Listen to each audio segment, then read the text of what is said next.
Recent టైమ్స్లో మీరు ఎక్కడ చూసినా హార్ట్ రిలేటెడ్ ఇష్యూస్ వల్ల చాలా చిన్న ఏజ్ వాళ్ళే కొలాప్స్ అయిపోయి చనిపోవడం న్యూస్ చాలా వరకు చదువుతున్నారు. దీనికి రీజన్ ఏంటంటారు? మెయిన్ ఏంటంటే మన బాడీలో అన్ని మజిల్స్కి ఎంతవరకు ఎక్సర్సైజ్ ఇంపార్టెంటో అదేలాగా మన హార్ట్కి కూడా ఎక్సర్సైజ్ అనేది చాలా చాలా ఇంపార్టెంట్.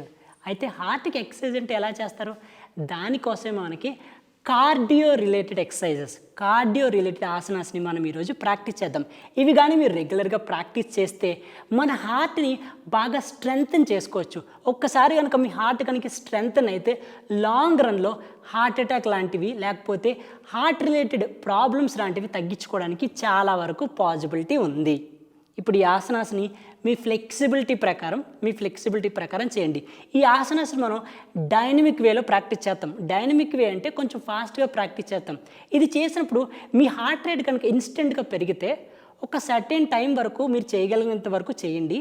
తర్వాత మెల్లగా రిలాక్స్ అవ్వండి.